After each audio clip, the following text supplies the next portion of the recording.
waa soo dhaxmaro oo ku lugeeyo oo soo booqdo hoteelada iyo meelaha bulsho weyntu ay isugu timaado runtii sharaf weyn bay noo tahay aniga iyo wafdigaygaba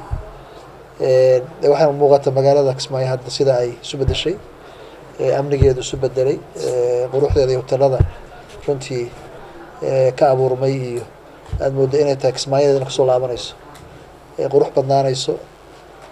ujeedana meesha cambi jamaacay iyo waxa barwaaqo meesha taalana waad u jeedaan marka runtii aad bay maaragtay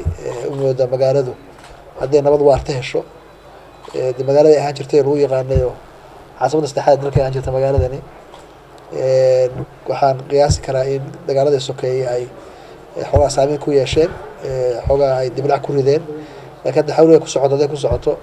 nabadgelyada hesho waxaan rajeynayaa inay maqaamkeeda soo ceshato oo magaalo qurux badan oo dadku Kismaayo markay tilmaamay waxay yiraahdaan magaalo badii iyo xoolihii iyo beerihiiba kulmisay weeye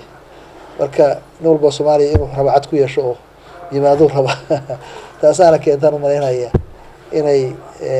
lagu dagaalamo oo dhibto ay iyada ku sii dambayso laakiin magaalada waxay u baahan tahay amni iyo dowladnimo taam ayaa ka jirta sida muuqata amnigeeduna saan arka hadda waa boqolkiiba boqol wataan hoteelada aan dhex marayno oo taaganahay oo ka sheekeynayno marka jawi qurux badan iyo barwaaqa iga muuqata insha Allah